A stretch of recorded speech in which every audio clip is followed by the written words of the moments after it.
Do you always wanted to start your own SaaS but the entire process seemed too complicated? Don't worry. In today's video, we are going to discuss how you can build a smaller version of a SaaS and get started with your journey. Hey everyone, if you're new to my channel, then I'm Rig, and in this channel, we discuss tips, tricks, and strategies that can help you grow your SaaS company. And in today's video, we are going to discuss about microsaas and everything you need to know before building one. Microsaas, as the name suggests, is a smaller version of a SaaS product and usually represents a very niche tool that's built for a very targeted audience. There are two types of products that are classified as microsaas. One is the type that usually leans on a bigger product or a full-size SaaS. So Superlemon, which is an app that's built on Shopify and allows Shopify merchants to do WhatsApp marketing, is a good example of this. The other type of microsaas is the one that stands on its own but is built for a very targeted audience or a very specific group of people. So Gymdesk, which is a gym management software for gym owners, is a good example of this. In the two types of SaaS we discussed, one that leans on a bigger platform and the other that stands alone on its own, the first can grow and become a full-fledged SaaS on its own like Poptin did. And the second case is usually believed to be the next wave of SaaS. So a software that is not a generic email marketing software, but one that is built specifically for creators. Guess which one that is? Not a general collaboration tool, but a collaboration tool that is specifically meant for designers. Let me know in the comments below which are the two companies I was talking about. So building for these specific types of audience or groups of people is going to be the next wave of SaaS. Or so the experts say. Now that you know what's a micro SaaS, let's look at the things that you need to know before building one. We'll start with limitations and then discuss why you should be considering a micro SaaS despite these limitations that we'll discuss. So the first is limited customer base. Now, because you're targeting a very small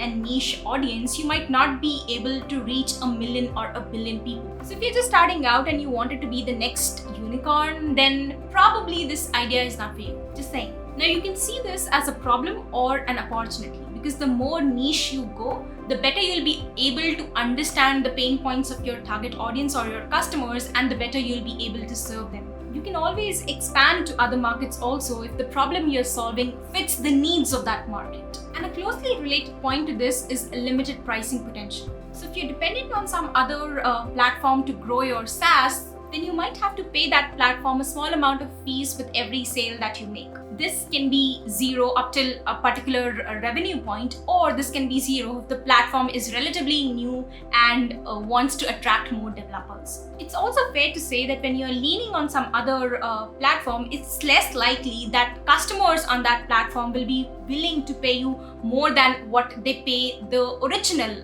platform. So if Shopify charges its merchants $350 a month, then technically speaking, your customers might not want to pay you more than $350 a month. This is not entirely true, especially if you are a B2B solution, because businesses are happy to pay you any amount of money as long as you can solve important and urgent enough problems for them. And there are platforms out there who are charging more than the parent platform that they are leaning on because the problem they are solving or the add-on is so valuable to the customer. Even when you're building an independent platform that's targeted to a very niche audience, you can always grow your revenue with cross-sells and upsells. And the community of people for which you've built that tool is likely going to trust you more than any other generic software or solution out there that's built for everyone. But it's fair to say that because you're targeting a very small or niche audience and your TAM is relatively smaller, your micro SaaS company cannot and is not meant to raise VC fund. It's meant to be bootstrapped, small, and a profitable company that can grow and exist on its own. Sure, a micro SaaS can expand and always choose to become an independent SaaS platform on its own where it can then go on to raise VC fund. But as long as it's a micro SaaS, its pricing potential and its TAM is going to be limited. And the third and the final limitation that I see is the risk involved with the platform. So when you're leaning on another platform or when you're targeting a very small audience, you are either very dependent on the platform. That means if the platform goes away or crashes for some reason, then your app will also go down. The chances of this happening are very small, but then the risks always exist. Or when you're targeting a very niche audience and the industry or the market takes a hit for some reason, then your tool or your product is also going going to take a hit. And we recently saw how COVID-19 brought down or completely shut down a few markets or a few companies. The newer the market or the newer the platform, the more risks you incur, but at the same time, the more chances you have of dominating that space or that platform and making it big. So it's really a risk-reward equation that you have to balance out somewhere. Now let's look at why, despite all these limitations, you want to consider a micro SaaS in 2022. So the first point is around cheaper and easier customer acquisition cost. So if you've been following me for some time now, then you know that I talk about CAC payback period a lot. That is the time it takes for the customer to pay back the amount you spent to acquire them. This is one of the biggest blocks when you're trying to scale a SaaS company. That is because there is only so much you can do to bring down the customer acquisition cost. And very often SaaS companies will spend as high as $100 to $150 for a subscription that is as small as $30 to $50. And that's because over the course of the customer's lifetime, it evens out. Now in micro SaaS, because you're competing against such a small pool of other companies, or if you're lucky, no competition at all, then you can easily reach your target audience with very low or no costs at all.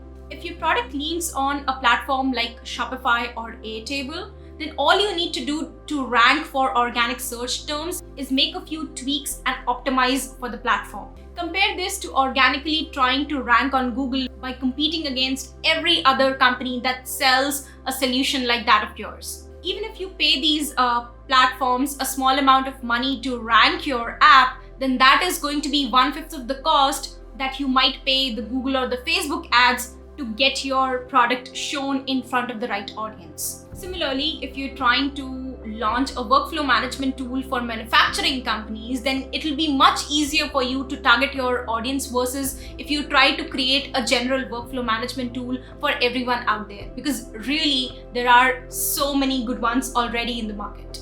The second point is around investments. Now, because a micro SaaS solves a very specific problem for a very specific type of audience, the solution you develop for them is going to be relatively easier to develop and simpler, and therefore requires little money. If you're hiring a developer to build this thing out for you, then you can fund the development on your own. And if you're coding it yourself, then probably you can save yourself that money also. Plus, you don't have to wait for months and months to build your MVP, as usually happens with a full-fledged SaaS. The micro SaaS can be built relatively quickly and also marketed to your audience fairly easily. Which brings me to the final point, which is micro SaaS is the best solution for beginners or bootstrappers. Now, if this is the first time you're dipping your toes in SaaS, then micro SaaS might be the solution for you. More so if you're building an online business for the first time, because the learning curve is relatively simpler and you can learn everything from getting market validation to marketing your product in a relatively short period of time. And God forbid if something does not work out, then the loss you'll incur will be very small in comparison to when you might be building a full-fledged SaaS. And best case scenario, if things do work out well, you don't have to share that money with any VC fund. You can probably keep all of it for yourself, or even think about expanding your micro SaaS into a full-fledged SaaS. So those are a few things that you need to know if you are planning to build micro SaaS in 2022. According to me, the best micro SaaS ideas are the ones that can be on a platform and also stand alone on its own. Or if you're trying to build a standalone micro SaaS, then trying to target a problem that is not only specific to a particular market, but is also faced by people in other industries. That way, when you succeed, you can always take your micro SaaS and transform it into a full-fledged independent SaaS of its own. Now, if this is the first time you're building a SaaS, then you definitely want to check out our growth program, where we help SaaS startups understand everything from idea validation to the process of lead generation and automating the process of acquiring customers. I'll link to that in the comments below. Thank you for watching. This is Mrig, and I'll see you in the next video.